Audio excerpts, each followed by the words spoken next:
Will Kapa be testing the $1.50 levels by the end of this week, or is this a ticker which you should cut your losses sooner than later and walk away? What's up, trading friends? Today we're going to be discussing Kapa from 3 different lenses: the why, the what, the where. The why, we're going to be doing a catalyst breakdown. The what, we're going to be doing a stock analysis, and the where, I'm going to be telling you guys where to get in, where to get out. So without further ado, hit the thumbs up button, because not only is this going to be an informative video, it is also going to be an educational one where I'm going to break down what I think as someone who's been trading for over 8 years and how you should apply the knowledge which we're going to be applying to Kapa to all your trading across the board. So without further ado, let's get digging. Now, why do we talk about the why first? First piece of education. Why do we talk about the why first? We talk about the why first because in order to anticipate the longevity of the move and the sustainability of the green that the stock has experienced, we first need to analyze whether or not the stock is even actually got any backbone to it or not, right? Whether or not the stock actually intrinsically has any value to it, or is it just another hype pump and maybe some volume coming in, some day traders trying to take action and just, riding the wave up and then selling you when it comes down? Because what you guys need to understand is that when a stock goes up for no reason,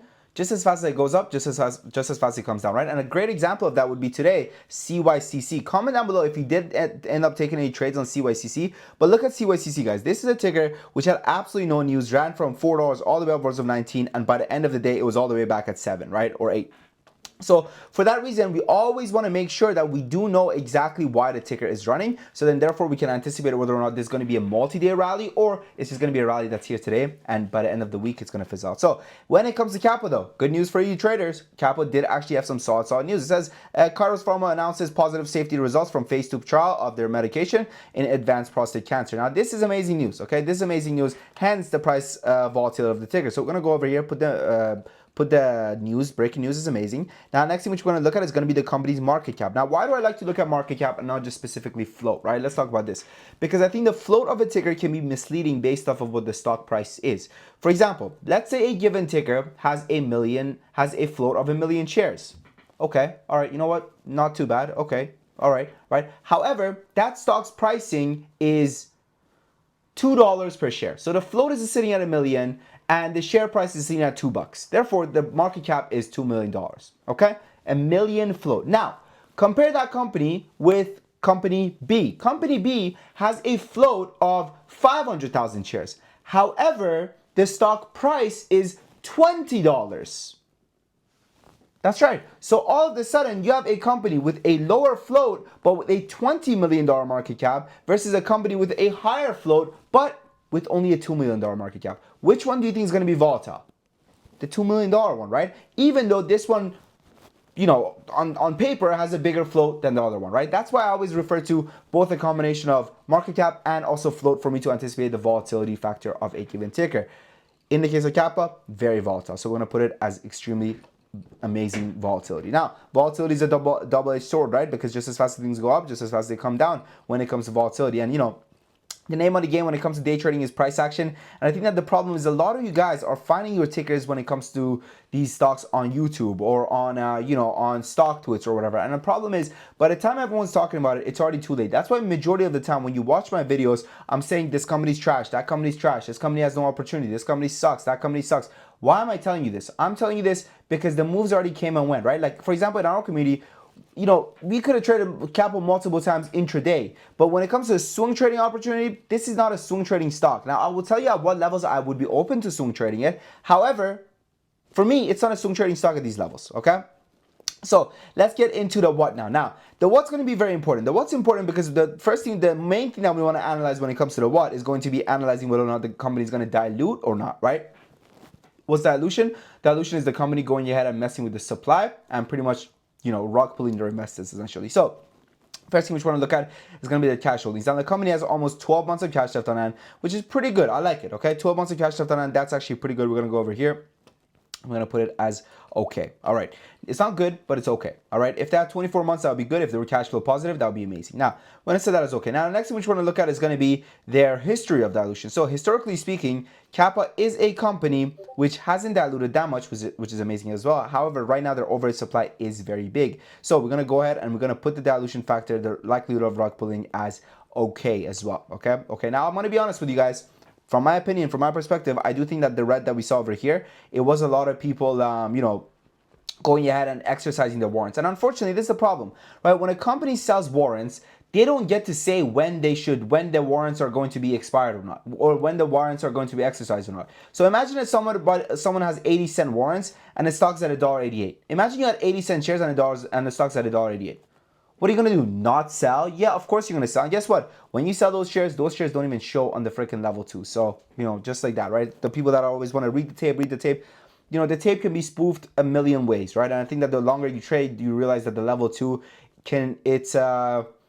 it shouldn't be used on its own. It should not be used as a tool to just go ahead and help you guys just learn everything and make you think that, oh, you know everything about the stock and its price action and where it's going to go just based off of the level 2. Even though it's pretty cool tool, right? It kind of gives you a little bit of a foresight and foreshadows what's happening, where the orders are sitting and everything like that. It's actually really cool. I remember when I first figured out when I first learned about level 2, I couldn't believe it existed, because for so long I was just so stuck up on charts that once I figured out what level 2 was, I was like, dude, no one's ever told me about this. Like, every single trading that I've ever seen has just been chart. There's never been anyone actually talking about level 2 before in my freaking, history of trading. So it was really, really cool for me. And I think, the level 2 is something that's a lot more, applicable to penny stock trading specifically. While when it comes to trading large caps, you obviously don't really need the level 2, right?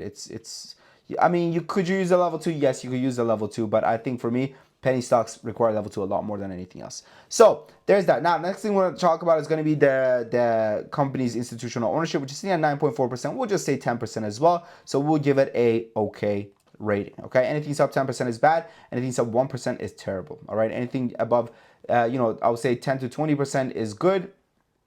Actually, we're gonna put this bad, because 10 to 20% is 10 to 20% is bad. 20% to 10 to 20% is okay. 20% to 50% is good. 50% plus is amazing when it comes to anticipating what's going to happen next based off of institutional ownership. And this is the percentage that the institutions own in the given company. Okay.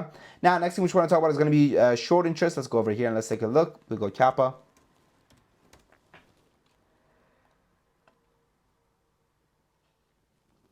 Short interest past days are up 189%. That is not a good look at all.